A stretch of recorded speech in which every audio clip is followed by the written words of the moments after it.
can't see you. Let me get the screen going here.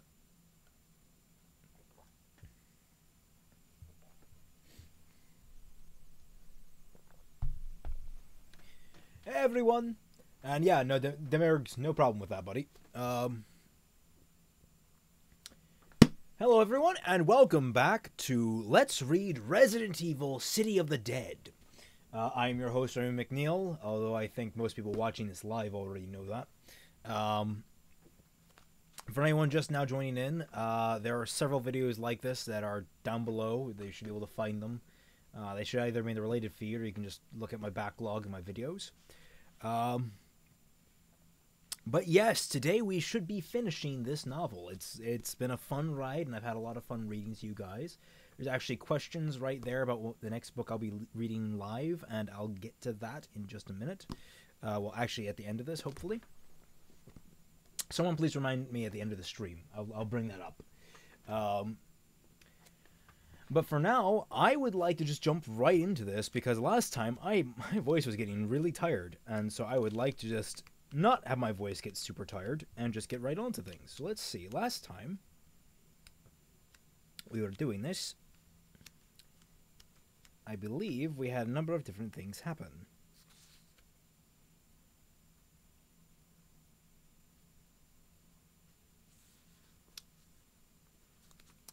Let's see.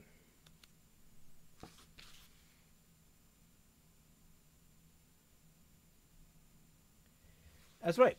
Leon was confronted by Annette Birkin, who basically outed Ada as a spy. Fun stuff. So we're going to see the repercussions of all that. Am I coming through clearly for you guys? Are you hearing me just fine?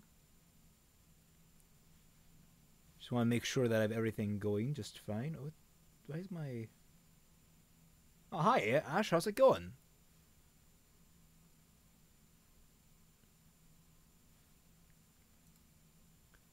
Let's listen. There we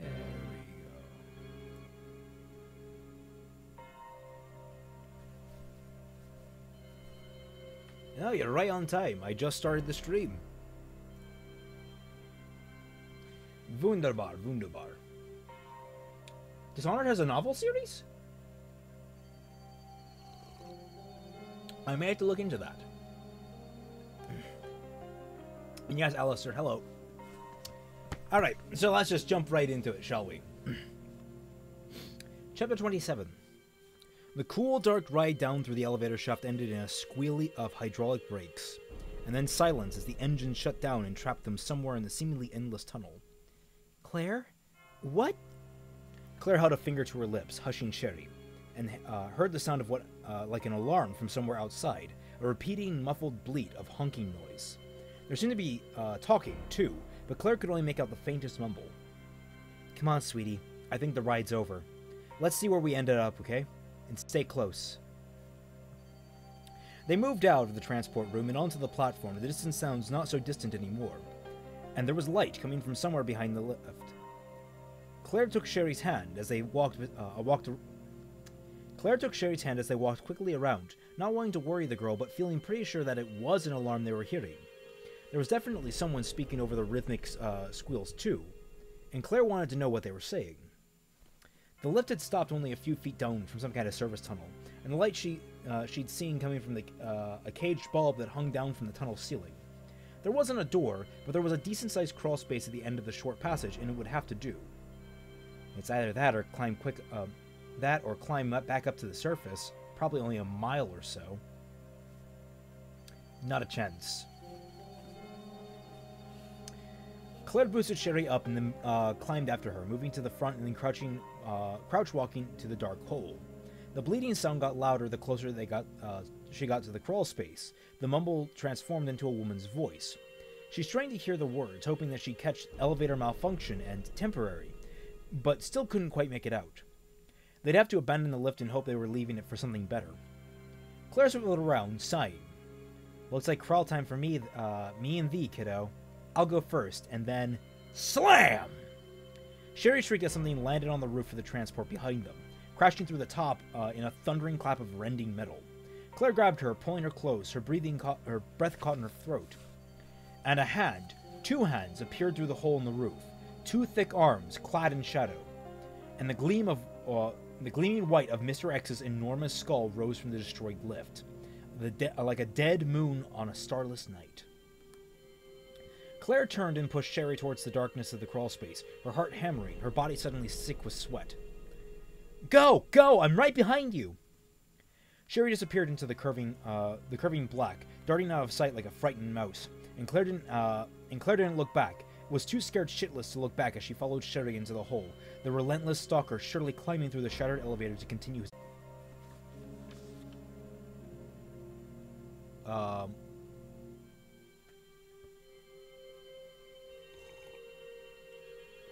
Not sure why that happened. She'd forced herself not to rush to Leon's aid, promising herself that if she heard shots, she'd reconsider. But then the laboratory facility had been violently shaken, and the bland voice of the recording started its loop. Shit! Ada staggered to her feet, furious at the woman scientist, a part of her aching for Leon, knowing what this meant.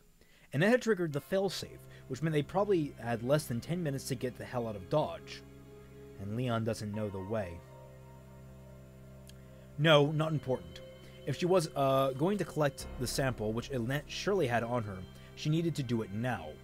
Leon wasn't her problem. He'd never been her problem, and she couldn't quit now, not after the hell she'd gone through to get Trent's precious virus. Ada took a single step away from the main fuse panel that connected the 3 catwalks, and heard the pounding footsteps coming towards her, footsteps too heavy to be Annette's.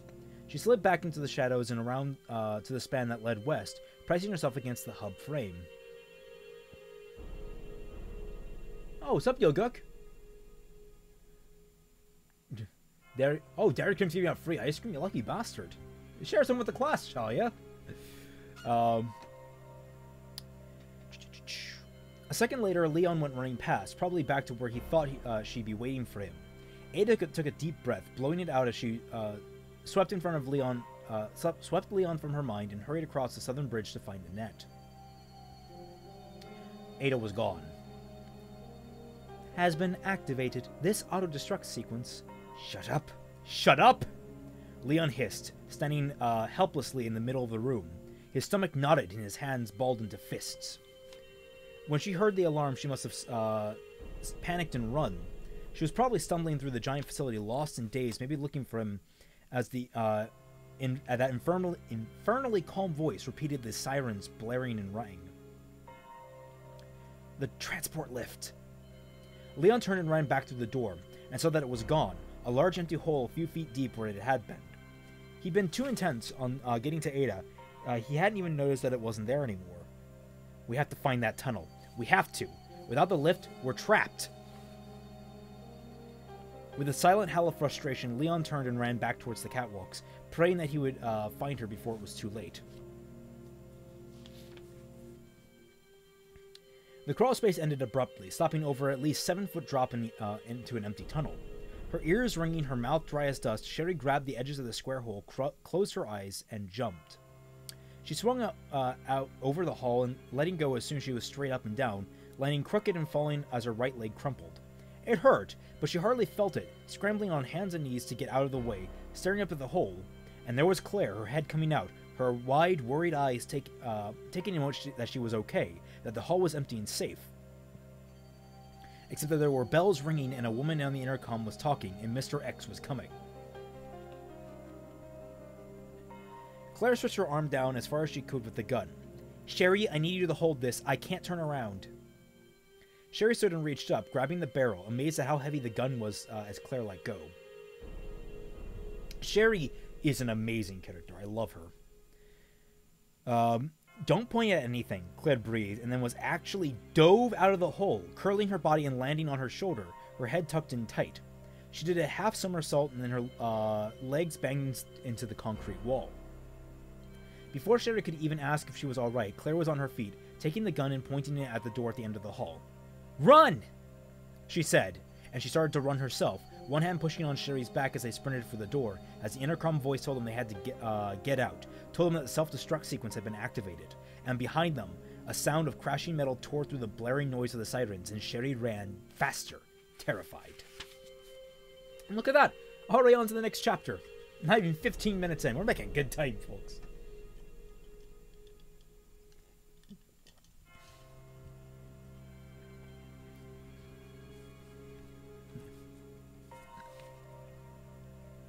No, I've never played the Devil May Cry games. I actually have Devil May Cry number 4 on Steam, but I've never gotten into it. I just never had the time. 28. Annette Birkin crawled out from beneath the crushing weight of the cold metal, still holding the gun, the G-Virus gone. As she opened her mouth to scream her fury, to rail at the gods at the injustice of her terrible plight, blood dribbled out across her lips in a thick stream of clotted drool. Mine, mine, mine. Somehow, she made it to her feet. Ada told herself that she didn't deserve Leon Kennedy's good opinion anyway. She never deserved it. Forgive me. As he ran back across the catwalk from the transport bay area and swung west, running blind with fear for her, she stepped out of the hub shadows and pointed the Beretta at his back. Leon! He spun around and Ada felt her throat lock at the relief that spread across his face, and struggled not to feel anything more as the joy turned sour, his grin fading. Oh, Jesus, forgive me. I've been waiting for you, she said, and felt no pride in how smooth and steady her voice sounded. How very cold. Yes, Sherry does show up in Resident Evil 6, which, as far as I'm concerned, is non-canon, because Resident Evil 6 is terrible. As a Resident Evil game. It's an alright game overall. The alarms blared, the mechanical voice almost as icy as hers, telling them that the failsafe couldn't be shut down. She didn't have time to let him get used to the idea that she was as much as a monster as the Birkin thing or one of the soulless zombies. The G-Virus, she said. Give it to me. Leon didn't move. She was telling the truth, he said. No anger, but more pain than Ada would have wanted to hear. You work for Umbrella. Ada shook her head. No. Who I work for is no concern of yours. For the first time in years since she's been very young, Ada felt a string of tears. Felt the sting of tears, and suddenly she hated him for that, for making her hate herself. I tried, she wailed, her composure blown by the fierce torrent of anger that caroused through her. I tried to leave you, back in the factory, and you had to take it from Birkin, didn't you? You couldn't just leave it alone.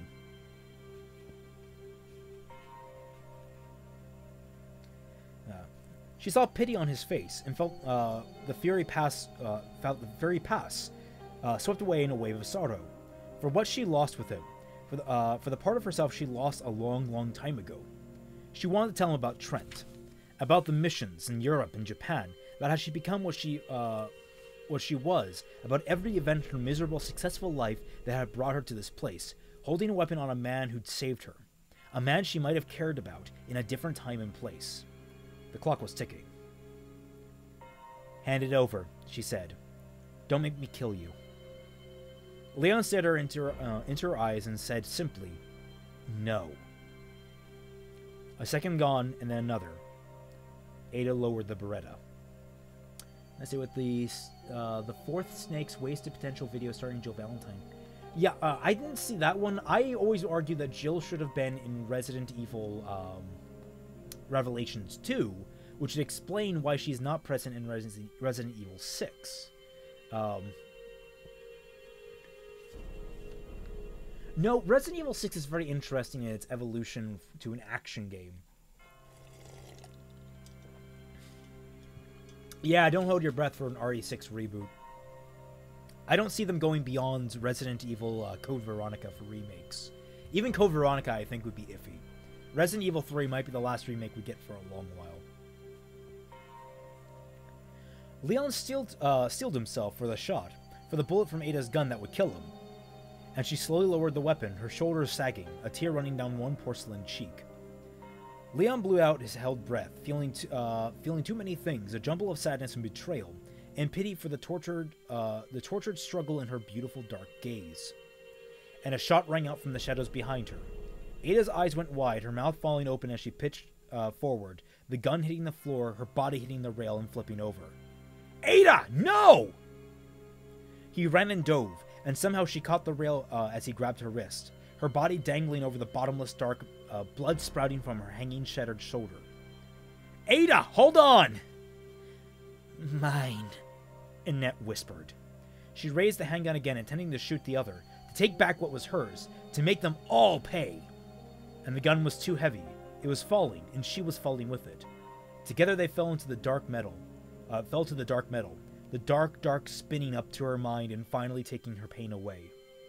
"William." It was her very last thought before she went to sleep.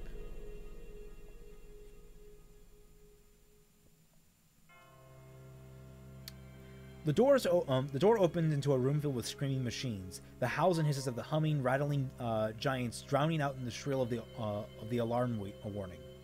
Claire ran, pulling and pushing Sherry along, looking desperately for a way out, knowing that the monster was close. What does he want? Why us? There was a platform in the corner, some 6 feet off the floor. A stack of crates pushed to one side just beneath it. "This way!" Claire screamed, and they ran past the row of shuddering metal consoles. Heat pouring from the machines as Claire pushed Sherry up and then climbed after her. Crash! She turned and saw the massive creature was ripping through the door across the room, straight into the screaming heat and searching. At the end of the platform, a double metal hatch. They dashed for it. Claire, not thinking of anything but how to get away, how to destroy a thing that had survived all that it had. The door was unlocked, and they ran into another platform. The heat in the shadowy chamber was searing, terrible, and a dead end. Claire saw that before they had taken a half-dozen running strides into the massive room. They were on the overseer's platform in a foundry, the boiling heat rising up from the heavy smelting vats below. She had 12 bullets split into 2 guns, and I completely forgot to loop that music.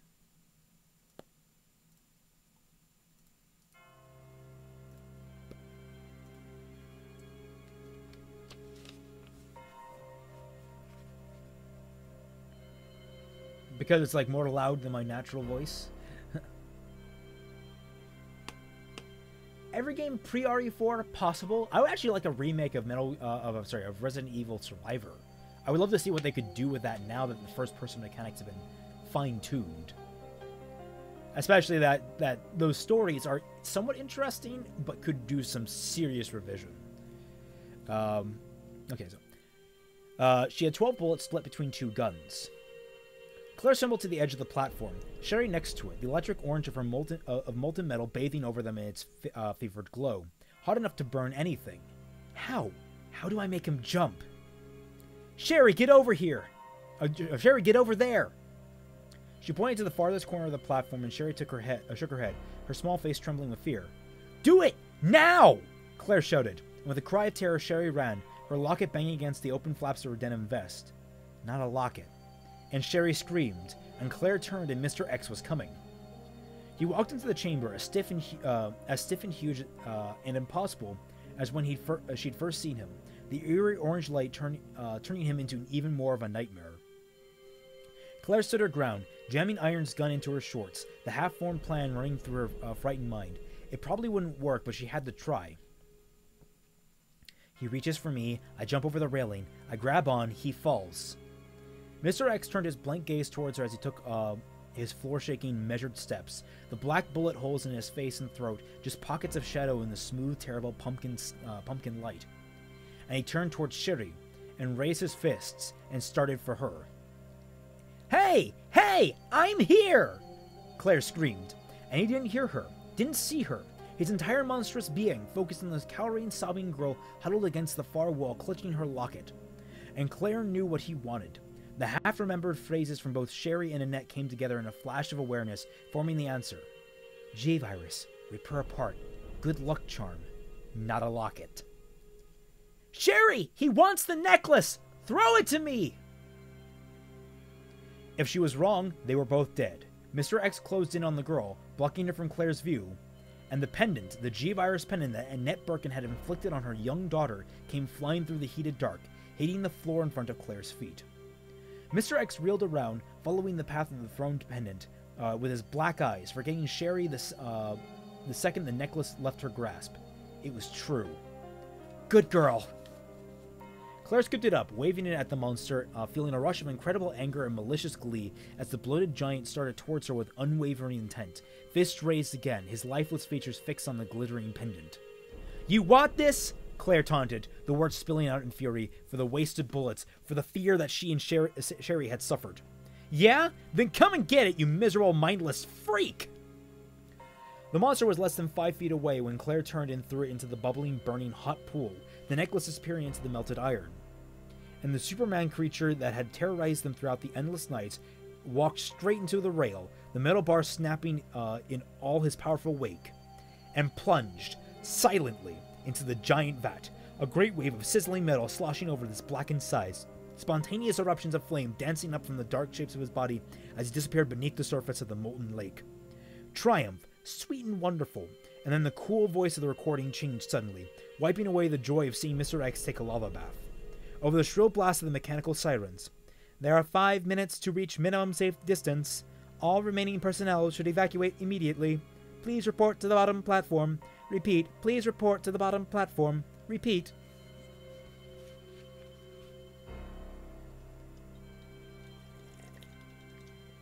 Fuck, I am not subjecting myself to more fate than I have to, my friend.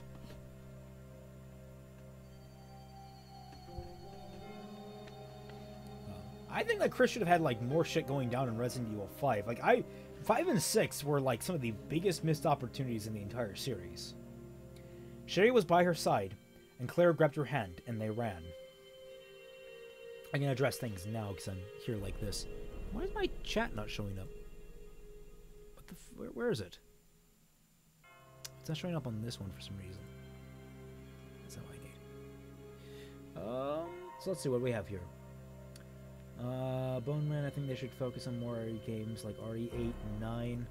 Honestly, I kind of like the dual approach of do a remake, do a new game. Do a remake, do a new game. I would totally be down for that kind of system going down. Because it gives them breathing time to really innovate on the old games and innovate for the new games. It really gives them time to actually think of it, while also having a base to build from for one of the projects, so they don't have to waste so much time rebuilding shit. So I think what they did with Resident Evil 2 was fantastic, and I would love more of it.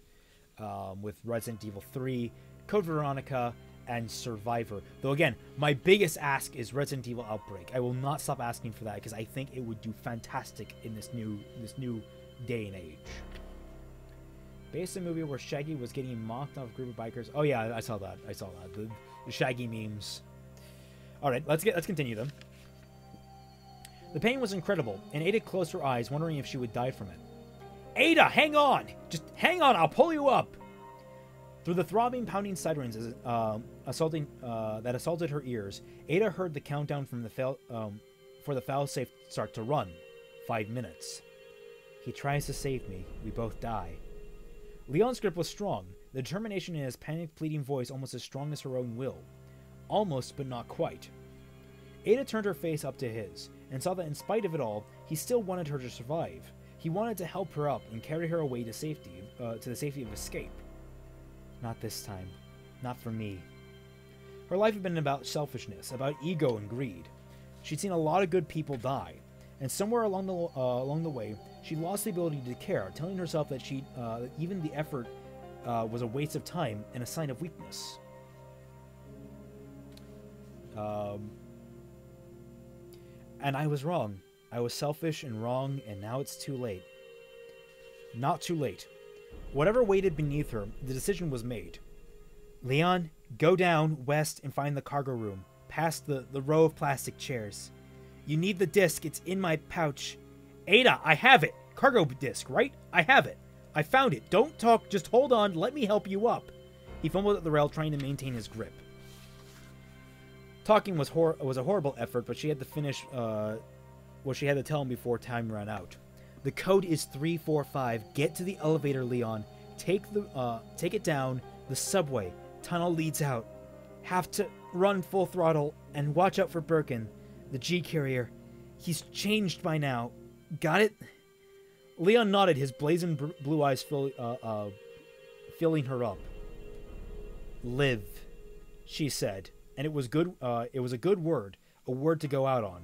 She was tired, and the mission was wrapped, and Leon would live. She let go of the railing, and Leon screamed her name, and the sound of it followed her down into the dark like a bittersweet goodbye.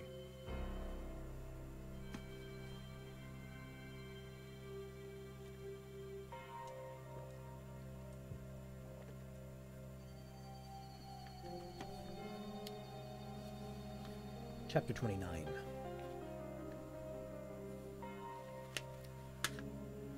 Sherry was scared, but Mr. X was dead, and he must have been the monster all along. Not the one at the station, but the real monster. The one that had wanted to rip her apart all along. But she didn't have time to think about it, as Claire sprinted, jerking her along back the way they'd come. Through the machine room, through the hall, with the crawl space, and around the corner, and Sherry screamed as a zombie reeled towards them. A dead white creature made of dusty bone, and Claire raised her gun and shot. Bang! And the dry white head caved in. The moaning dead creature crumpled to the floor, and then Claire was dragging her over the body and running for the door at the end of the hall. It was an elevator, and Sherry collapsed against one wall after Claire pulled her inside, trying to catch her breath as Claire punched the console controls. After the speed of their run from Mr. X, the elevator's descent was a crawl, a soft humming crawl.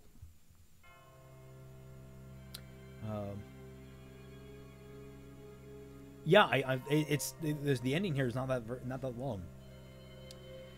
We're gonna make it, Claire gasped. Just a little longer. Sherry nodded, her heart pounding even harder as the intercom voice told them they had 4 minutes left to be safe. Leon felt like he didn't know how to stand up and walk away. The image of her composed, beautiful face in the seconds before she let go. She's gone. Ada's dead. He reached for the Beretta, fresh grief washing over him as he picked it up, the weapon still warm from her touch. And it was too light by half because it wasn't loaded. There wasn't even a clip. Magazine. She'd never meant to hurt him. She'd lied all along, but she never meant to hurt him at all. Our 4 minutes to reach minimum safe distance. All remaining personnel should evacuate immediately. Please report to the bottom platform. 4 minutes. He had 4 minutes to get far enough away to fulfill Ada's last request. He stood up and turned for the door, and stopped, reaching into his pocket, pulling out the tiny glass tube full of purple fluid.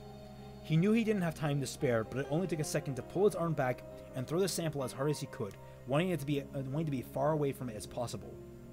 The laboratory responsible for so much death was going to burn. Let the G-Virus burn with it.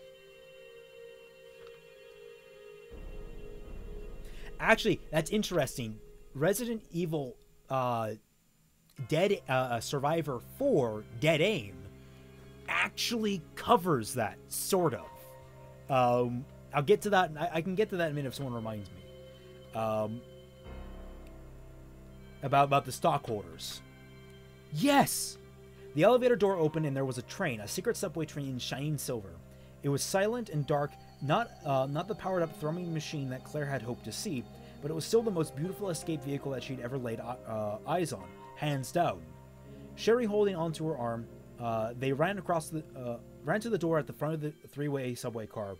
The three-car subway, the bleeding alarm still sounding, echoing through the concrete tunnel. The woman's bland voice, the voice that Claire had started to hate long moments ago, informed them that they had 3 minutes to get to this minimum safe distance. They hurried aboard, Claire noticing and not carrying that there weren't any seats, just a wide empty space for passengers to stand in. Oh, thank you, Perry Logan, for subscribing. The control booth was to the left. Let's get this show on the road, Claire said, and the bright and radiant hopes of the Sherry's dirtied face made Claire's heart break just a little. Oh, baby. Claire looked quickly away, hopping up the steps of the control room, making a silent promise to herself that if the train didn't work, she'd carry Sherry through the tunnel herself. Whatever it took to see that fragile hope in her eyes wasn't broken.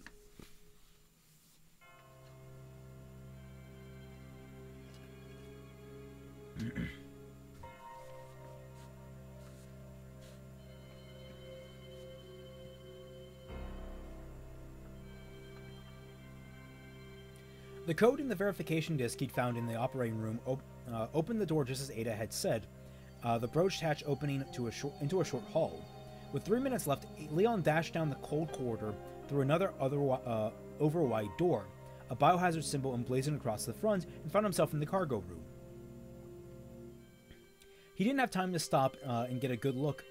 His focus on getting to the elevator before the recording told him he couldn't possibly get out of the facility alive. Leon ran to the back of the wide, strangely red-tinted room, found the controls for the large warehouse-type elevator, and slapped the button for down, ready to jump in and go. And nothing happened, except that a row of tiny lights, perhaps 20 tiny lights over the elevator door, started flashing in descending order. Slowly. Leon reached forward and slapped the button again, feeling somewhat like numb disbelief as the elevator crept down, pausing for what seemed like a minute between floors as the alarms blared and the countdown to the lab's destruction ticked closer and closer to the end. Jesus! He turned around, feeling like he'd scream if he had to wait much longer, and for the first time got a clear look at the room he was in.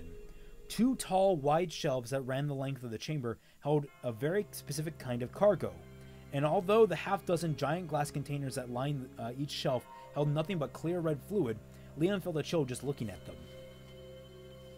Each cylinder was large enough to hold a fully grown man, and it made him wonder what they had been built for. Doesn't matter. They're going to be blown to shit in a matter of minutes, and so am I if this goddamn thing doesn't hurry up! He hurried back to the elevator, almost glad to be angry, frustrated to have something else to feel besides loss, and the ceiling over the elevator started to shake and rattle. Leon backed away, pointing his magnum at the solid metal ceiling panel as it crashed down and out, and the monster from the transport lift landed in front of him, the same demonic creature that had hurt Ada, that should have killed him. Birkin? And from the way it threw back its strange head and howled, the vicious feral sound drowning out the buzz of the alarms, he could tell it had come to finish the job. The subway was ready. It was powered up and ready to go, except it seemed like the tunnel gate release had malfunctioned. A console full of green lights and a single red dot that insisted the gate needed to be opened manually. 2 minutes to a safe minimum distance. Won't make it. We'll never make it. Stay here, Claire said and went outside to find the release, praying that it was nothing. Leon turned and ran as the monster started walking towards him, each powerful stride thundering through the chamber, the echoes of its terrible shriek still spinning through the room. Think! The powerful shotgun hadn't been enough. He had to hit it someplace vulnerable. The eyes. Use the magnum. Leon was back at the door. He spun and fired, aiming the magnum at the creature's face. Except that the face was changing again, the jaw dropping and falling away as it screamed. Great jagged spikes of tooth or claw slid up from what was left of the mouth, from out of the top of its pulsating chest, and another scream burst out of its mutating throat. Leon saw 2 new arms unfurled from its sides, the limbs snapping into place, elbows locking, thick worms of taloned fingers growing from the tips.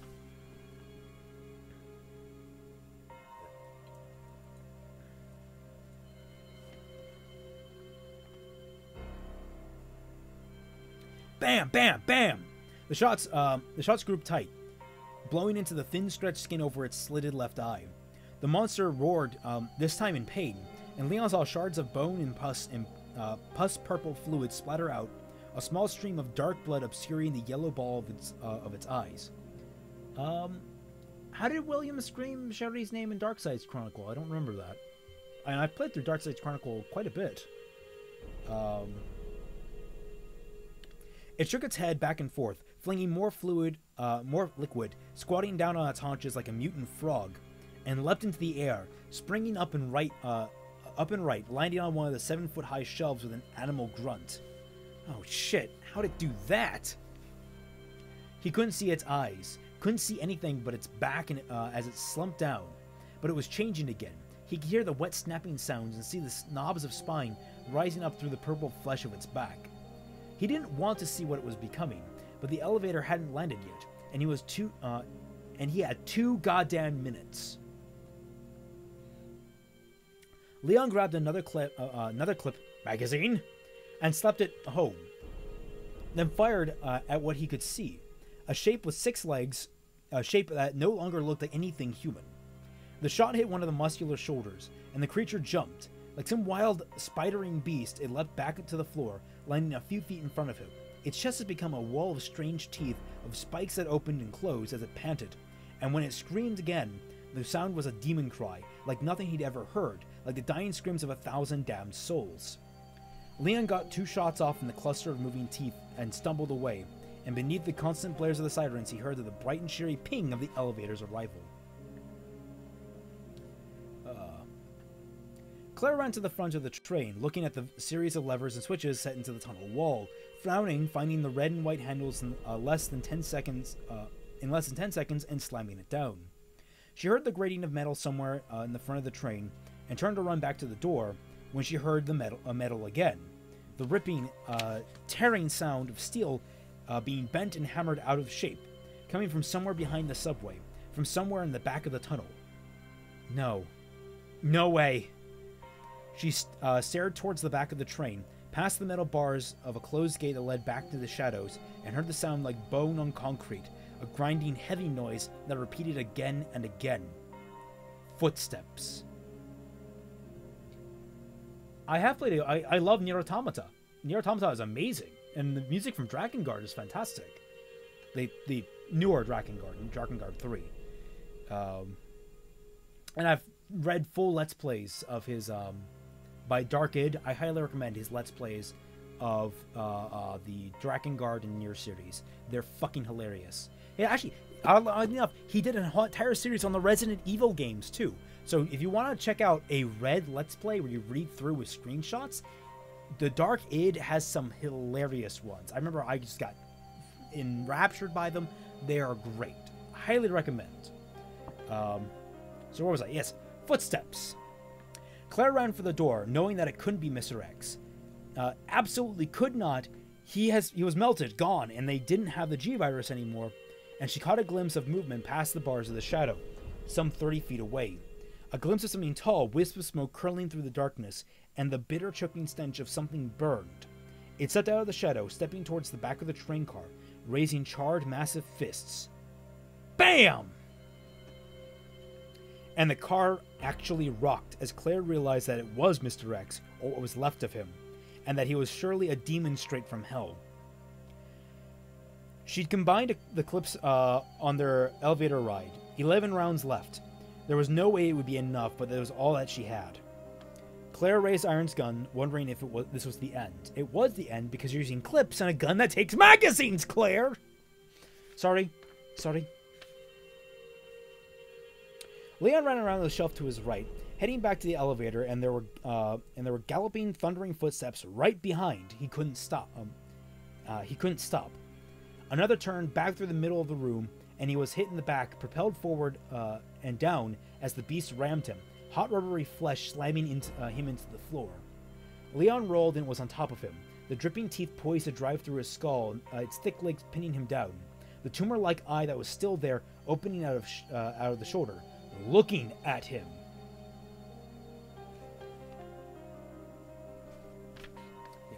Yeah. You have to look up his Let's Plays are on the Let's Play archive, not on YouTube, because they're red. They're red, you know. They're read out loud. They're read on. You have to read them. Fuck, I don't know what I'm saying. Leon rolled and was on top of him. Blah, blah, blah, blah. Tumor-like eye. It was looking at him, and he jammed the barrel of his weapon against his drooling chin and pulled the trigger, screaming, emptying the heavy rounds into its thrashing head. The beast shrieking, flailing. The beast shrieked, flailing, falling sideways off Leon. In a flash, he was up and running, straight for the open elevator. The enormous freakish animal was still howling as Leon sprinted to the lift, and turned, hating the control marked down, and saw the beast shuddering, changing, screaming, and spitting chunks of bone and flesh and blood as it also turned and stared for the elevator. It picked up speed with each staggering step, the door closing slowly, the terrible creature almost flying now, and Leon had a shotgun in his hands, pumped a shot, and squeezed. The blast hit its barreled chest, knocking it back, and the door closed. Leon was going down, and there was only 1 minute left.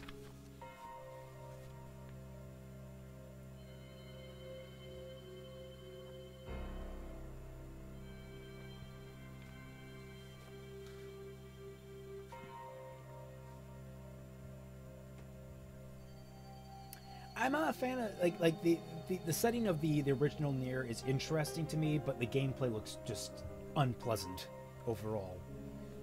That and like this, like the aesthetic, there's something about the way it's rendered that doesn't look right. So I'm probably not going to play the original Nier, even though I know it's a good game. Well, we're almost there. What's the last page in this? We have 338. We are 28 pages from the end, guys. Getting there. We're getting there. Chapter 30. Bam! Sherry felt the train rock violently all around her. Claire!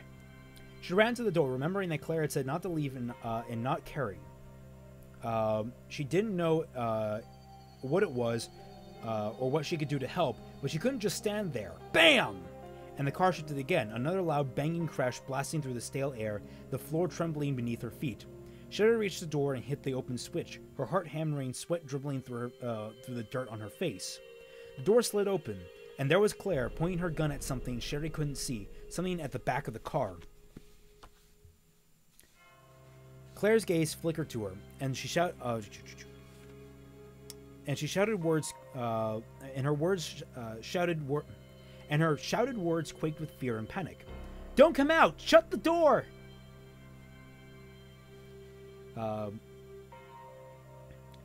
Sherry reached out for the controls and hesitated, terrified for Claire, wanting to see what it was. Quick look, and she darted her head out. Just for a second, searching for the source of Claire's fear, for whatever was slamming into the train car. A smell like chemicals and burnt metal had filled the dimly lit platform, coming from... Sherry screamed when she saw it, when she saw the tattered, charred monster that was rocking the subway just past the wall of metal bars. She saw its giant fist pound the steel wall of the train, but it was the monster's face that she couldn't look away from. Mr. X! The skin was burned away from his face, from the whole body. Smoke drifted up from the blackened, mellowed lump of his skull, but there were eyes still alive, red and black and streaming with acrid smoke, but still very much alive. Sherry, do it now! Claire screamed, not taking her gaze from the smoking monster, from its terrible giant body coated with red metallic muscle, as red and burnt as its awful eyes. Sherry hit the controls and the door closed as Claire started to fire. The elevator did go down, though not as Leon had expected, and not nearly as fast as he needed it to go. The wide platform stripped down at an angle tunnel like a slide, neon gridwork on black walls humming past slowly. Now 45 seconds to reach minimum safe distance. It's Sherry with an SH blade charge. SHERRY.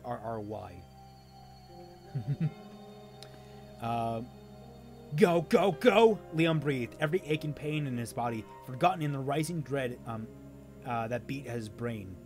The voice had stopped telling him to report to the bottom platform, now only making announcements in 10-second increments. As much as he loathed the repeated instructions, it was much worse not hearing them. The silences between the statements were telling him not to bother trying. To make it this far and die because of a slow elevator. He couldn't accept that. He'd been through too much. The car crashed. Claire, the running and the monsters, and Ada and Birkin. He had to make it, or it was all for nothing. There didn't seem to be a real floor beneath the descending platform, or he would have tried it on foot, but the lift seemed to be lowering by grooves cut into either side of the darkness, by some mechanism that he couldn't begin to guess at. 20 seconds to reach. Leon started to shake, the tension running through his muscles, tightening them, making it hard to breathe. What was safe distance? When that cool, inhuman voice reached zero, how long would they have before the explosion? Full throttle, she said, full throttle.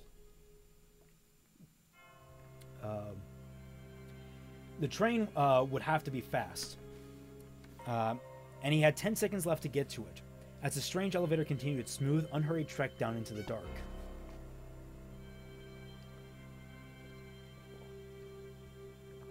A video about RE2? Probably not. A lot of people have already been covering that stuff head to toe. I might do a Resident Evil series on what could have been better in the other games. The history development of Resident Evil 5 is particularly interesting because there was a lot of changes early on that were not represented in the final build. The door slid shut, and Sherry was safe. For the moment. Claire's thoughts had kicked into overdrive, spinning through her limited options in a flash. Can't let him knock it off the tracks. She knew she couldn't hope to injure the creature, but she might be able to distract it long enough for them to get away. She wished she'd bothered to show Sherry that simple control for the trains, wished that the train was already moving, taking Sherry to safety. But I didn't, and we have to go now. The T-103 was the final boss for one of the campaigns.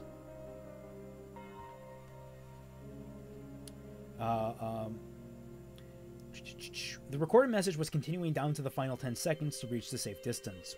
As the smoking remains of Mr. X dealt another hammering blow to the dented subway wall, Claire aimed for its mutant head and fired. 5 shots, 4 of them smacking into the bizarre material that made up its flesh, about where the human's ear would be. The 5th went wide, and as the explosive thunder echoed through the shadows of the Cheel platform, the thing that she dubbed Mr. X turned slowly towards her. Now what? The recorded female voice distracted her for a split second as Mr. X took a single step towards her, a lumbering, monstrous step that pulled it out of the shadows. 3, 2, 1. Safe distance minimum now required. Self-destruct will occur in 5 minutes. There are now 5 minutes until detonation. The alarm still blared, but at least the voice had shut up. She wouldn't have noticed in any case. Her eyes wide, gaze fixed on the creature. It was hideous, and all the more so for its still humanoid shape, like a mockery of reality, of sanity. In spite of the charred smoking patches that covered most of its body, its unnatural flesh hadn't lost its elasticity. The reddish matter beneath the burns flexed and contracted like real muscle. It looked like a skinned giant that had crawled from beneath a burning building. And if it had suffered from its molten metal bath, she couldn't see it. Another mighty step, and the arms rose. The barred gate that was ripped down. The iron bars were crashing into the concrete. Slow. At least there's still that. It was the only thing she had going for her. Claire sprinted for the subway door, still afraid, but the smoking monster was slow, powerful, but unable to really move. And suddenly Mr. X wasn't just walking anymore. The creature bent at its waist, bent its knees, and pushed off the ground in a dynamic lunge that tore gouges in the concrete, its deformed feet propelling it forward towards her at full run. Claire didn't think. She dodged right and took off past the hunched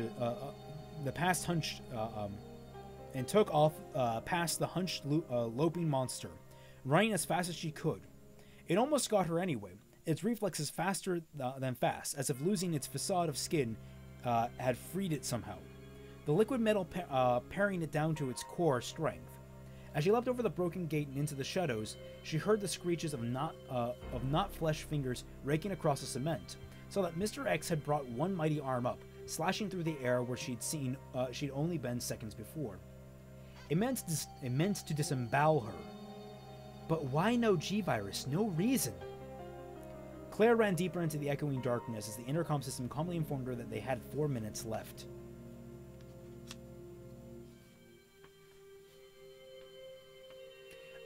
In the original, the remake, William Birkin kills the 103 in Claire's story. So there's precedent for that in canon now, not just in the manga.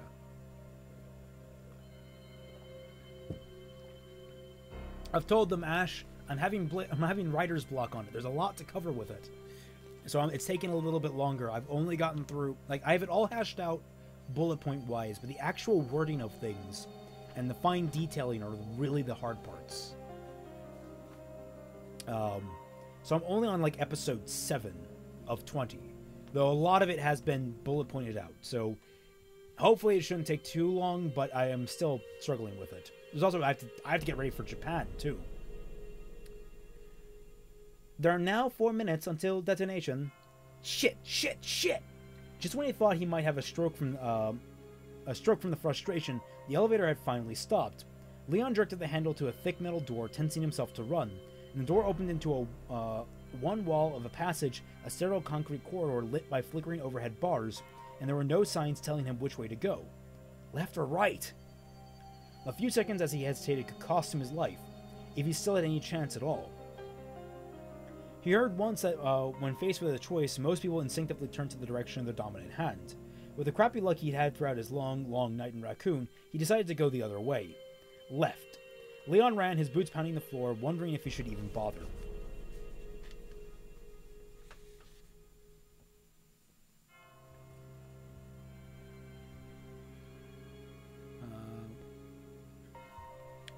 Not far from the broken gate, Claire saw a walkway that crossed over the train, the stairways hidden by a deep shadow. And she heard the pounding of Mr. X behind as it started after her, each running step as a violent slap of mutant flesh against the cement. The terror drove her on, her feet hardly touching the ground, not caring if she ran head onto the wall in the deepening dark. Maybe that would be best. It was tremendously powerful. It was fast. It was impossible to kill. She didn't stand a chance if it caught her. And the steps were getting louder, faster, and she heard the ripping scrapes of its clawed fingers plowing up concrete. She had maybe a second before that hand tore into her, and she dodged right again, throwing herself into a well of darkness just past the stairs. Mr. X flew past her, a mammoth, hulking blur, and she actually felt the wind from its moving hand whisper against her leg as she hit the cold floor. I will be streaming from Japan, actually, so don't worry, you'll get to look forward to that. I don't know how often it will be, but I will try to be streaming from Japan as frequently as possible. Sharp pain shot up her arm, her elbow cracking hard against the cement. She ignored it, jumping to her feet, searching for the monster in the dark. Can it see? Does it see me? Her hand found an angled wall to the right, cement against her back on the left. She was in the space beneath the stairs, and she had no idea where the impossibly silent X was.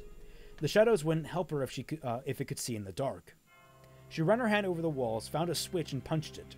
The texture of shadow changed as dim light filtered down from above, and she saw the monster less than 50 feet away just as it turned, its thick red gaze scanning evenly across the deserted platform, and finding her. Volume? What's wrong with volume? What happened with volume? Is everything alright, guys?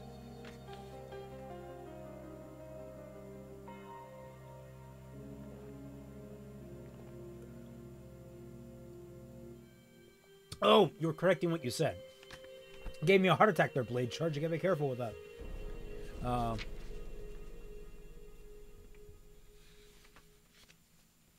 I'll get to my Japan stuff in just a bit, because I'll cover a bit at the end of this.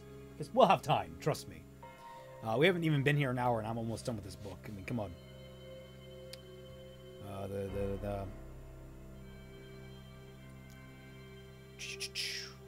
The only sound was a soft crackling coming from its still smoking flesh, until it took a step for the stairwell and cement crunched beneath one leg.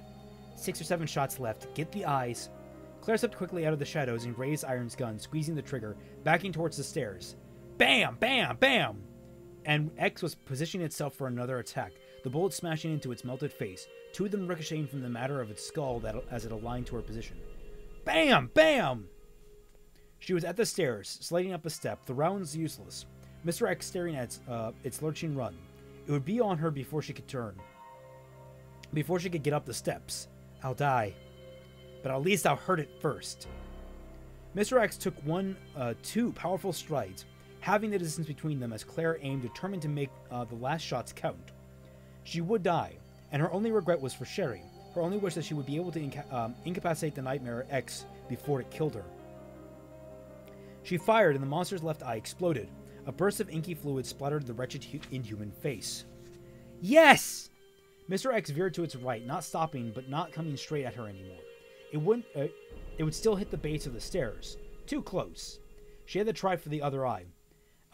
And she had about 2 seconds left. Claire aimed, found her mark, and click. There were no bullets left, and the monster was slamming into the base of the steps, the smell of roasted meat washing over her as it raised its giant hand up. Its giant, terrible, bloody hand was all she could see. Claire rolled down the concrete stairs, hunched herself into a ball, and screamed as Mr. X's ragged clawed fingers raked across her left thigh. A distant voice told her that they had 3 minutes left. He'd gone the wrong way. Twists and turns in the cold and empty hall had led him to a storage room, a dead end. There are now 3 minutes until detonation. Leon turned back the way he'd come, and with what felt like a very last of his strength, forced himself into a stumbling run. He was too exhausted to feel disappointed, to worry about his impending death, to wish that things were different. It took all of his energy just to keep moving. He'd make it, or he wouldn't. Either way, he didn't think he'd be surprised. Claire hit the floor at the base of the stairs and leapt to her feet, blood running down her leg in a hot pulse of stinging pain. She staggered away, nothing broken, but she knew her clawed leg was just beginning of what it would do to her, a prelude to the real pain. Mr. X was still bent over the railing of the steps, but as she stumbled away, back towards the broken gate of the platform, the monster pushed itself off. It turned its immense body in her direction, the open blackness of its empty eye socket drooling out some dark and ichorous liquid. It would compensate for its altered sense, she was sure. It would compensate, realign, run at her again, and it would slaughter her like the merciless machine it was. There was nothing she could do to stop it. At least I'll die in the explosion. Claire tripped on the metal bars of the gate, barely catching herself, blood pattering to the ground as she staggered another step. Please let it be quick. Here! Use this! Claire spun and saw that Mr. X was positioning itself for the killing strike, and saw a silhouette high above on the walkway over the train. A woman's voice, a woman's shape, the shadowed figure throwing something. Who? That clattered across the concrete, lining between her and Mr. X. It was the metal, it was silver. She'd seen them in movies, but it was a machine gun, and Claire ran for it. Another final hope, another chance, however slim, that she and Sherry would survive. She reached the weapon, dropped, saw X pushing itself towards her, the thundering of its steps shaking the ground, and she scooped up the heavy gun, kicking up against the floor and rolling onto her back, her shaking hand finding the trigger, her body moving to accommodate the weapon. Stock on the ground, arms twisted around the cold metal, aiming. Please, please! The monster was only a step away when the spray of bullets crashed out of the gun, a clattering, rattling string of tiny explosions that shook Claire's entire body and whammed into the gut of the beast, the sheer force of so many rounds stopping it in mid-stride and pushing it back.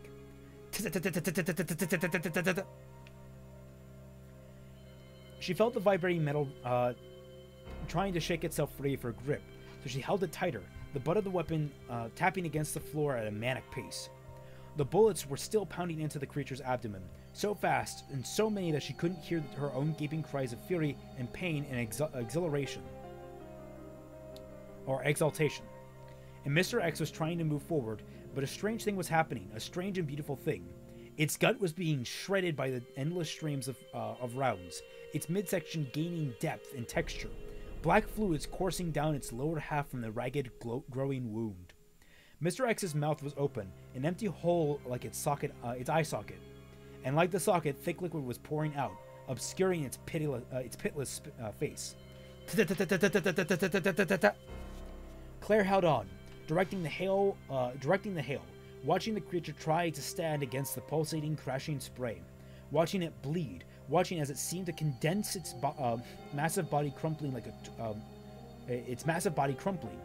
its torso sinking down. The bullets still flying, Mr. X raised its arms and split in two.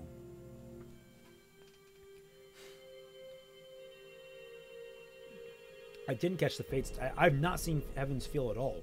I've only seen 2 Fate shows.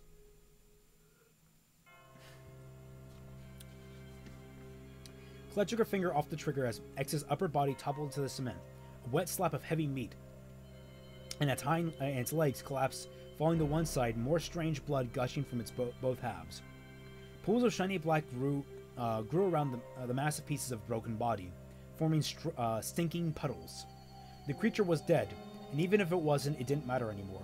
Unless it could pull itself across the floor as fast as she could run, her battle with the terrible mystery that had been Mr. X was finally through. Hell with that! No time! Move!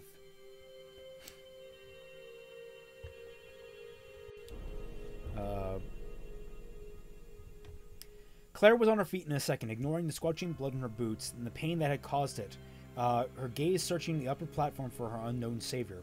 No one was there, and she didn't know if another minute had ticked by, the warning lost in the gunfire. Hey! Claire shouted, backing towards the subway. We have to go now! No answer, no sound, but the ringing in her ears that echoed of her trembling words. If she wanted to save Sherry, Claire turned and ran. 2 minutes until... Leon pushed himself to go faster, the twining tunnel a blur of gray that spun past his aching, breathless perception. He lost all track of the turns and twists in the corridor, and was rapidly losing hope, a voice in the back of his mind telling him that maybe it would just be best to stop, sit, and rest. And then he heard it. That tiny, despairing whisper was obliterated by the sound of heavy machinery stirring to life, somewhere up ahead, not far ahead. Train! Faster, legs distant, rubbery, lungs working, heart pounding one way or another, it was almost over. I blow my nose.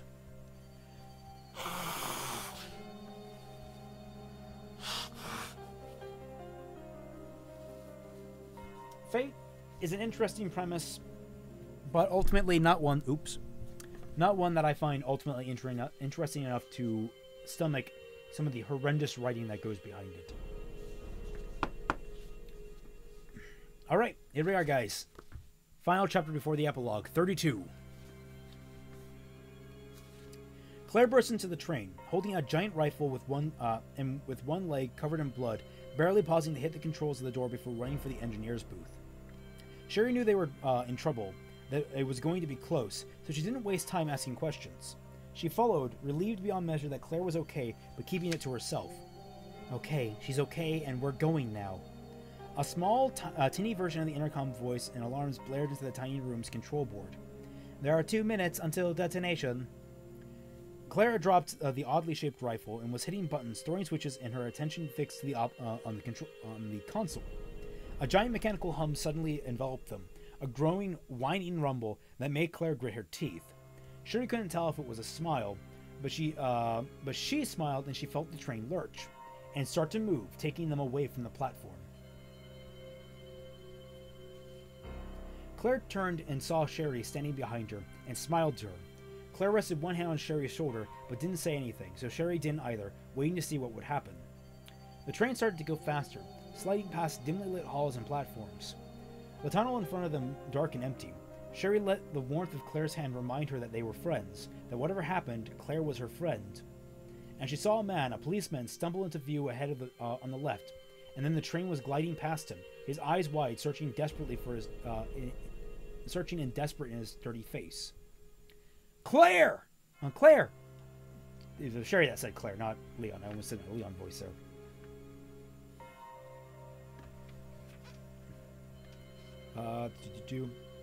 What part of Fate's writing is horrendous? Well, let's talk about how bodily fluids replace magical mana, and that means every little part of a bodily fluid. Let's start there and go from that, because that's just an excuse for a lot of things. Claire turned and ran for the out of the booth, her footsteps clattering through the metal train car, sprinting to the door. She hit the control, and the door slid open, the booming, grinding sound of the subway billowing into the closed space. Leon! She screamed. Hurry! She jerked back suddenly, a wall sliding by, and spun around, looking as desperate as the man, Leon, had. Another second, she turned back and closed the door. Did he make it? Sherry asked, realizing that Claire couldn't possibly know, even as the words came out of her mouth.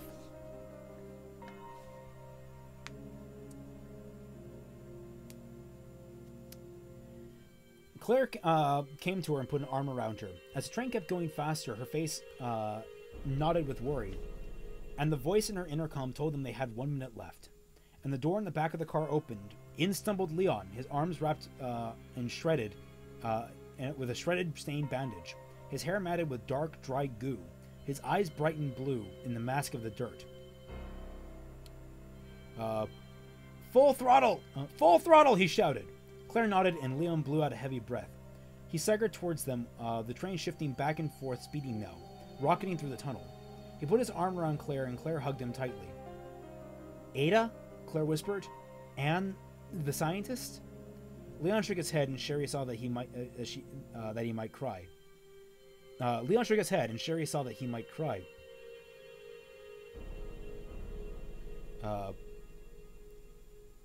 No, I didn't. No. 30 seconds until detonation. 29, 28. The one's voice kept counting down, the numbers seeming to come twice as fast as they should, and Sherry buried her face in Claire's warm side, thinking about her mom. Mom and Dad. She hoped that they had gotten out, that they were safe somewhere. But they're probably not. They're probably dead. Sherry could hear Claire's heart pounding, and she hugged her friend tighter, thinking that she would think about it later. 5, 4, 3, 2, 1. Sequence complete. Detonation. For a second, there was no sound at all. The alarms had finally stopped, and the clattering movement of the racing train was all there was to hear. And then there was an explosion. A muffled sound, a shroomp sound that kept growing, becoming huge. Sherry closed her eyes, and the train rocketed suddenly, horribly, and they were all thrown to the middle floor as bright burning light flickered through the window. As the sound of the car crash blasted all around them, heavy thumps rang over the roof, and the train kept going. It kept going, and the light went away, and they weren't dead. Kaboom! Yeah, like that. Exactly like that. Made that exact sound. The blinding flash dissipated and faded, and Leon felt the tension leak out of his body. He rolled onto his side and saw Claire sitting up, reaching for the hand of the young girl next to her. Okay? Claire asked the girl, and the child nodded. Both of them turned to him, their faces expressing what he felt. Shock, exhaustion, disbelief, hope. Leon Kennedy? This is Sherry Birkin, Claire said, saying the words carefully, the slightest accent on Birkin. He got the message, even without the intensity of her gaze, nodding his understanding before smiling at the girl. Sherry, this is Leon, Claire continued. I met him when I had just gotten to Raccoon. Sherry turned with a smile, a weary, too adult smile that seemed out of place. She was too young to smile like that. One more rotten deed to lay at Umbrella's door. Innocence stolen from a child.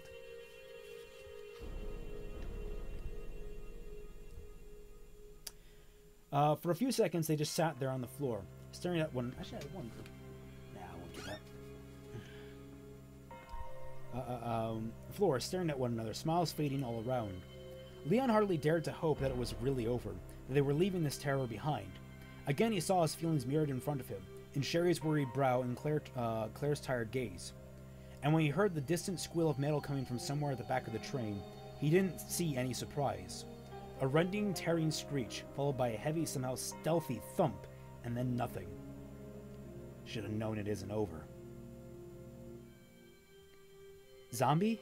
Sherry whispered, the words almost lost in the gently clattering sound of the speeding train.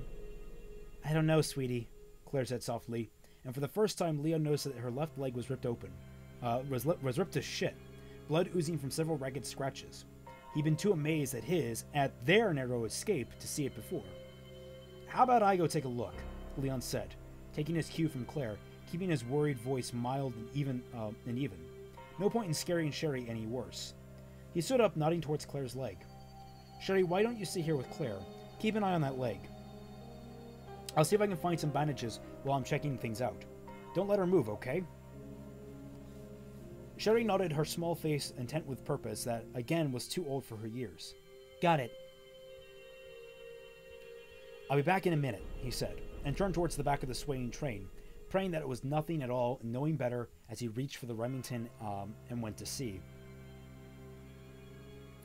Leon opened the door and the sound of the rolling train amplified for a second before it closed behind him. Claire couldn't see him enter the next car from her position on the floor and wished she'd been in shape to go with him. If there was something else on the train, Sherry wasn't safe. None of them were. Don't think like that. It's nothing. It's over. Like it was over with Mr. X? What should I do? Sherry asked, pulling Claire away from the disheartened thoughts. Direct pressure, right? Claire nodded. Yeah, except we're both pretty grimy, and I think it's starting to clot. Let's see if Leon comes back with something clean. She trailed off her thoughts, going back to Mr. X. There was something nagging at her, but she was a little dizzy from the blood she'd lost. G-Virus. It wanted the G-Virus before. Why had Mr. X come to the subway platform? Why had it been trying to get inside the train? Unless... Claire struggled to get up, fighting her swimming head and the throbbing pain in her leg. "Hey, don't move!" Sherry said, a look of deep distress in her eyes. "Leon said to stay still." She might have been able to overcome her physical problems, but seeing Sherry on the edge of panic was too much. If there was some G-Virus creature on board, if that was why Mr. X had come, Leon would have to face it alone. She couldn't leave Sherry. If Leon didn't come back, she'd have to figure out how to detach their train car, or stop the train so they could get off before the creature could get to them. Claire shut the thought off, forcing a smile at Sherry. "Yes, ma'am. I just wanted to make sure he got through to the second car." Got through the second car. Claire nodded absently, hoping that she was wrong, hoping that Leon would be back any second. Bam! Bam! Bam! The thunder of the Remington was loud and clear. Sherry grabbed her hand as 2 more shots blasted, the hope from Claire's fuzzy mind as the train sped through the dark. The second car was clear, the same wide-open space that Leon had entered the train by. All dusty steel and not much else. Whoever had designed the escape vehicle had obviously figured Umbrella employees would have just be packed like sardines. Just us 3, though, and our stowaway.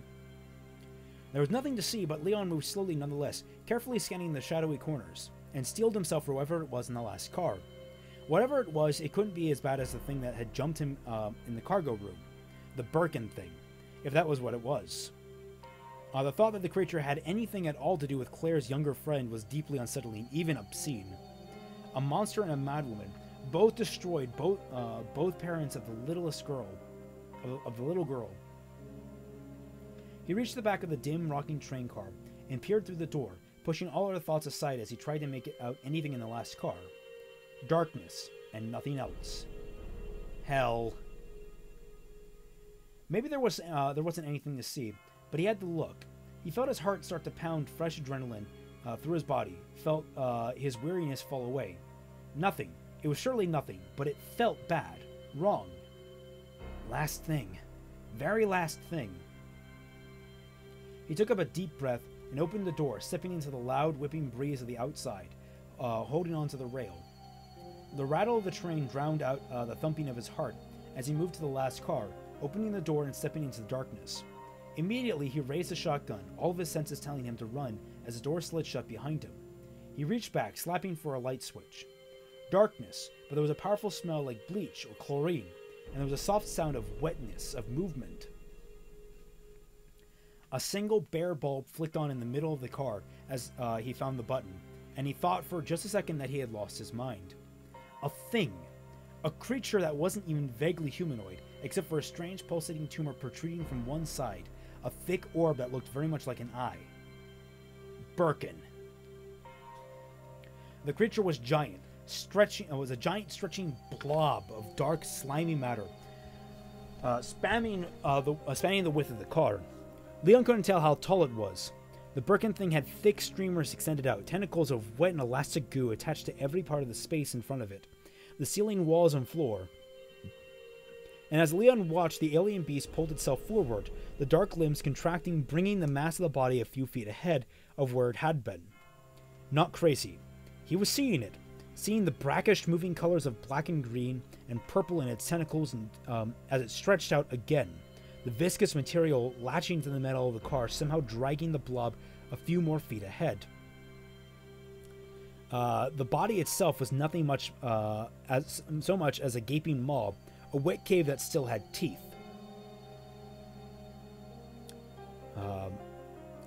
And that would reach him pretty soon if he didn't snap out of his disgusted stupor. Leon aimed into the giant hole of its mouth and pulled the trigger, pumping in another round, firing, pumping, firing, and then the shotgun was empty, and the giant semi-liquid thing was still moving steadily towards forward. He didn't know how to kill it, didn't know if the round had even damaged it. His mind raced for an answer, for a solution that would end the terrible life of the G-Virus monster. He could detach the last car, fire through the pins and chains that held it together, if he could go back to the find the locking mechanism. And it would still be alive, still living and charging in the blackness of the tunnel, becoming something new. The stretching elastic of its nebulous form inched forward, and Leon reached back for the door control. He'd have to try unhooking the cars. There was no other choice, unless... He hesitated, then unholstered his magnum and pointed at the impossible mass. At the strange tumor that peered out of the slit in its rubbery flesh, the eye that had been in every form of Birkin had taken. Careful aim, and... BAM! The effect was immediate and total. The heavy round pierced the roomy sphere, and a hissing scream whined or whistled, pouring out of the tooth maw like nothing on earth, like a howl of something mechanical and insane. The tendrils of uniformed matter shrank inward, turning black and shriveling, and the thing imploded, pulling it on itself, withered into a streaming black mass at less than a quarter of its original size. Like a deflated beach ball, the gelid blob wrinkled and shrank, collapsing into a flattening thickness, drooling itself into a wide puddle of bubbling slime. "Suck on that!" Leon said softly. The last bubble was popping in the pool of dead and inanimate thing. He watched it for a few moments, thinking about nothing at all, and then finally turned to join the others to tell them it was over. "First day on the job," he thought. "I want a raise." Leon said to no one at all, and couldn't help the grin that broke across his face, a tired, sunny grin that faded quickly. But for a few seconds he wore it. Leon felt better than he had in a very long time. Leon was back, and had found a jumpsuit that he tore into pieces and used to bind Claire's leg. Ollie had said that they were safe now, although Sherry had seen him and Claire's exchange a look. One of those "we shouldn't talk about it right now" looks. Sherry was too tired to take offense. She snuggled into Claire's arms, Claire stroking her hair, the three of them not talking. There was nothing to say, or at least nothing for a little while. They were alive on a train thundering through the dark, and from somewhere not far ahead, a soft light came filtering in, coming through the window in the control booth, and Sherry thought it looked very much like morning. Here we are, guys, at the epilogue.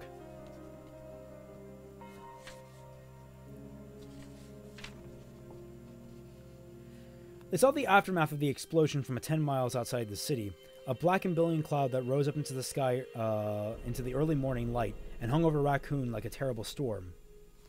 A bad dream, Rebecca thought. A reoccurring one.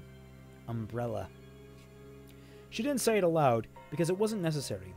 John and David hadn't gone through the Spencer Estate nightmare, but they had been at the Cove facility witness to what Umbrella was capable of.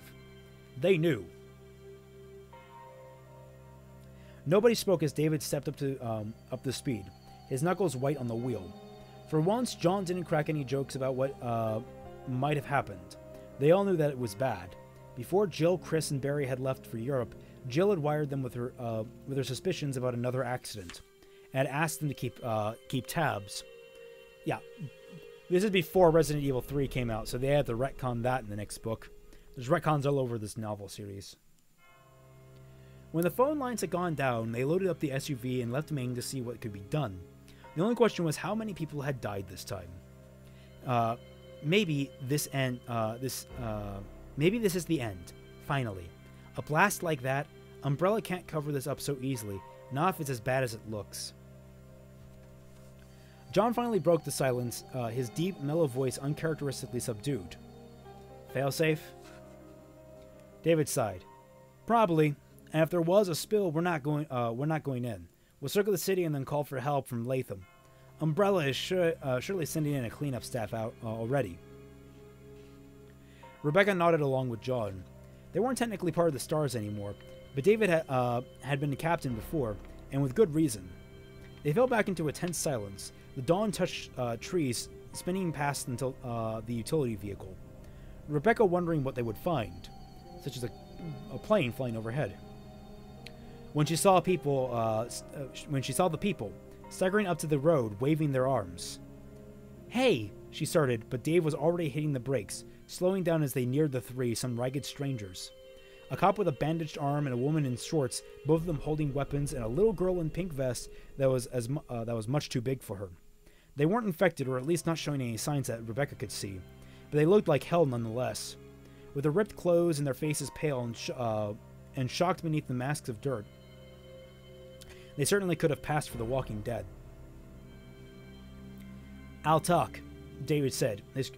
David's British? Okay. I'll talk, David said, his crisp British accent mild but firm, and when they were pulling up beside the raccoon survivors. David opened the window and killed the engine, the young cop stepping forward as the woman slipped one grimy arm around the little girl's shoulders. There's been an accident in Raccoon, he said, and although they were obviously tired and wounded and badly in need of help, there was a wariness in the cop's tone, a guarded, careful note that suggested that how bad things had been. A terrible accident. You don't want to go there, it's not safe. David frowned. What sort of accident, officer? The young woman spoke, her mouth set in bitter line. An umbrella accident, she said, and the cop nodded. The little blonde girl buried her face against the woman's hip. John and Rebecca exchanged a look, and David hit the switch to unlock the doors. Really? Those seem to be the worst kind, he said gently. We'd be happy to help you. If you'd like, we could call for help. It was a question. The cop glanced back at the woman, then met David's gaze for several long beats. He must have seen something in David's face that he felt he could trust.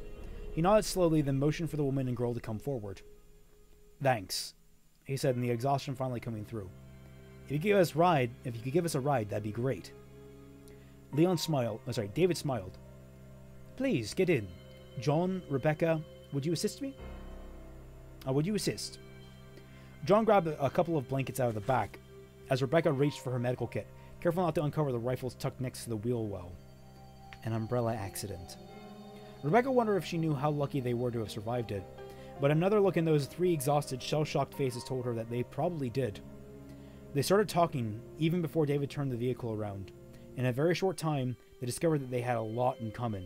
As the child fell asleep and they drove back the way they'd come, leaving the burning city behind. And there you have it. Resident Evil, City of the Dead.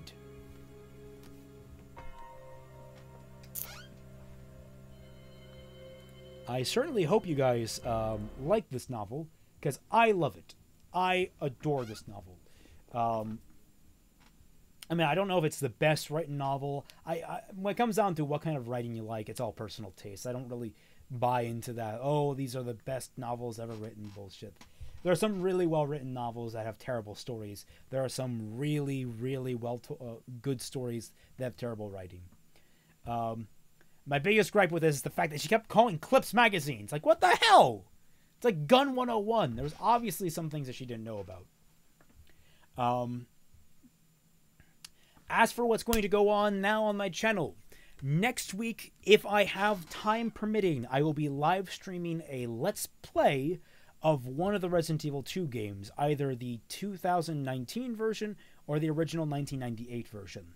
I don't know which one at this point. I'm still debating that.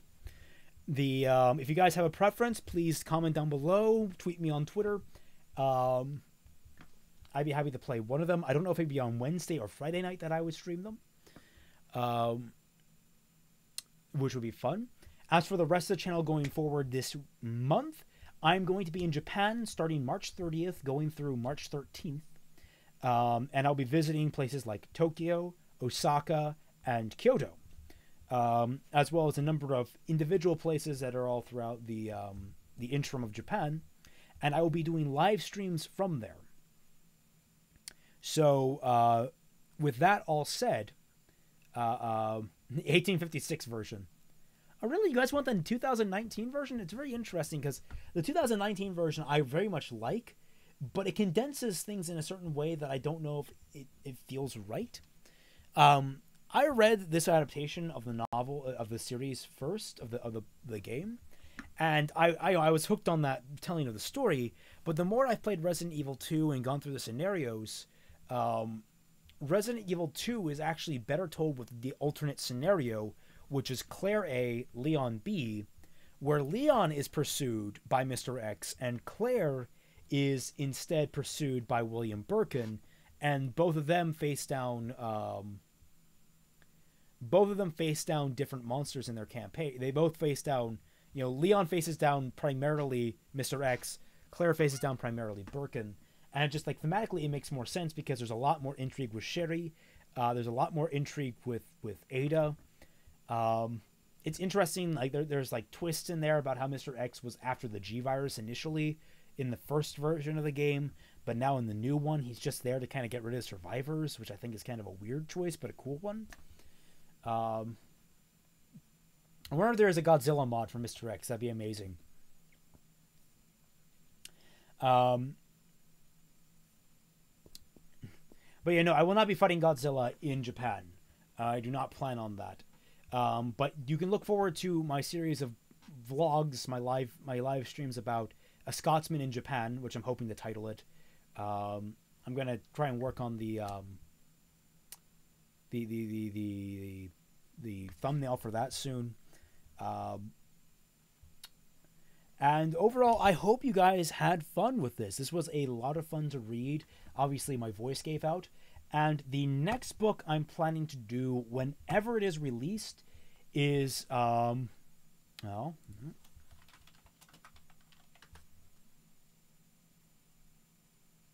will be RWBY After the Fall. Whenever it's released, expected on June 5th, 2019. So I'm going to make a little reminder for myself to buy it and get it then. Where's June 25th? Add an event. And basically, I'm going to get this and I will live read it to you guys. Because I love you that much. I'm Scotch-Irish. I'm technically more Irish than I am Scottish, but the saying I'm Scottish rolls way easier off the tongue than saying I'm Irish Scot. I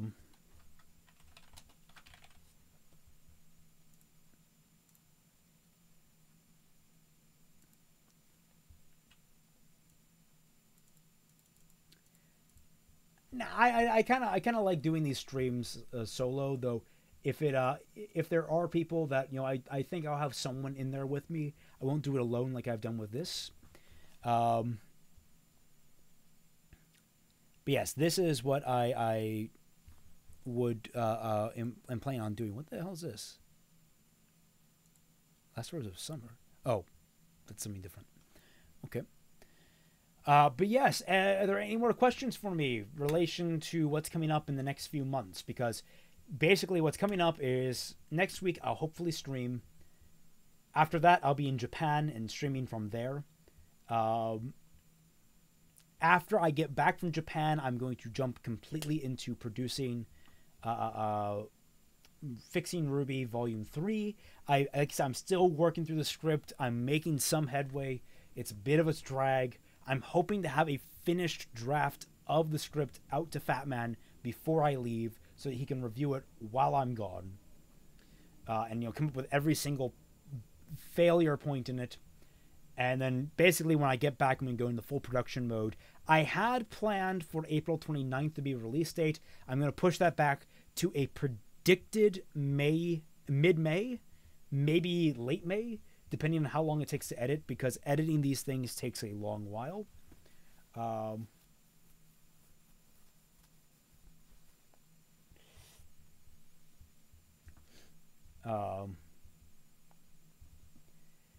Wait, McNeil isn't Irish. McNeil's a Scottish name. I get it from my my mother's side of the family, and a number of other things related to that.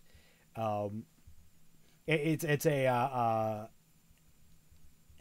like I said, Renee McNeil is a pseudonym. You guys know this.